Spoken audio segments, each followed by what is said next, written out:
எங்க ஆய்வுல இருந்து அடப்பாவீங்களா, இப்படி தெரிஞ்சிருந்தா அந்த ப்ராடக்ட்டை வாங்கியிருக்கவே மாட்டேன். ரீசெண்டாக அமேசான்லேருந்து இந்த எல்இடி சைன் போர்டு ஒன்று வாங்கியிருந்தாங்க. உள்ள என்னலாம் இருக்குன்னு பார்த்தீங்கன்னா, ஒரு ஸ்டாண்டு, அதுக்கப்புறம் ஸ்கெச்சஸ், அப்புறம் இந்த அக்ரலிக் போர்டு கொடுத்துருக்காங்க. நார்மலாக எழுதும் போது எந்த டிஃபரன்ஸும் தெரில. அந்த யூஎஸ்பி போர்ட்டை போட்டோன்னே போய் பளிச்சுன்னு க்ளோ ஆகுது. அதை பண்ணுறதுக்கு அது பார்க்குறதுக்கும் வேற லெவலில் இருக்குது.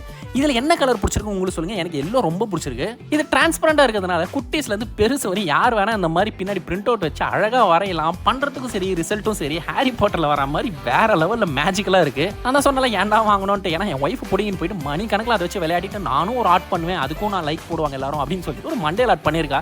இதை பாருங்க, பிடிச்சிருந்தா லைக் பண்ணிடுங்க. இது வீட்டில் வச்சோன்னே பெட்ரூமே ஒரு மாதிரி அழகாயிடுச்சுங்க. இந்த ப்ராடக்ட் பிடிச்சிருந்தா மறக்காம லைக் பண்ணுறேன். நெக்ஸ்ட் வீடியோவில் பார்க்கலாம். வட்டா பாய். பாவீங்களா, இப்படி தெரிஞ்சிருந்தா அந்த ப்ராடக்ட்டை வாங்கி என்கிட்ட ராயல் என்ஃபீல்டு இருக்கு. என்கிட்ட ஆர்எக்ஸ். எனக்கு ஃபோன் கொடுத்து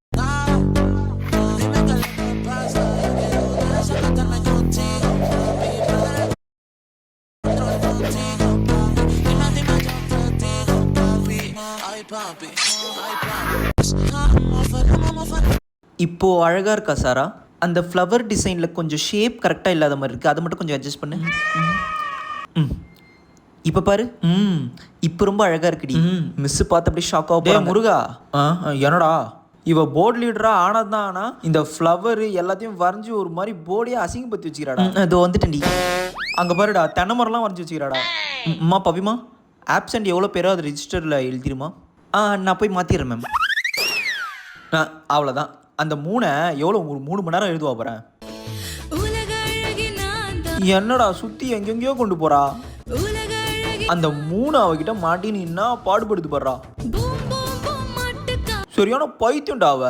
சாரா, இந்த 3 கூட அழகாக இருக்குல்ல? முருகா, இவளை இப்படியே விட்டா வேலை ஆகுது.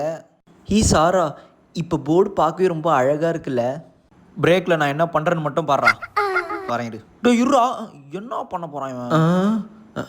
யாரும் பார்க்கலை. இப்போ கிருகிறேன்டா. இனிமேல் நீ என்ன பண்ணுறன்னு பார்க்கடி. நானும் நல்லா கிருகிறேன்டா. வர வர வர. பவி, போர்டில் யாரோ கிறுக்கிருக்காங்க பாருடி. போர்ட்லையா? யாரா இருக்குண்டி? கண்டிப்பாக பாய்ஸாக தாண்டி இருக்கும். நான் மிஸ்கிட்ட கம்ப்ளைண்ட் பண்ணுறேன். முருகா, எப்படா காலைல கிட்ட போடா. சக்ஸஸ். இப்போ அழகா இருக்கா சாரா? பாத்ரூமை கட்டினதுக்கு அப்புறம் ஏன் ஜப்பான்ல இந்த மாதிரி கோழி குண்டை உருட்டி அந்த பாத்ரூமை செக் பண்றாங்க. ஆக்சுவலா இவங்க உருட்டியோட கூடிய இந்த கோழி குண்டுகள் எல்லாமே கரெக்டா அந்த பாத்ரூமோட ட்ரைனேஜுக்குள்ள போயிருச்சுன்னா அந்த பாத்ரூமை இவங்க பெர்ஃபெக்டான ஸ்லோப்ல கரெக்டா கட்டியிருக்காங்கன்னு அர்த்தம். இதனால அந்த பாத்ரூம்ல நீங்க எந்த மூலையில தண்ணி ஊத்துனாலும்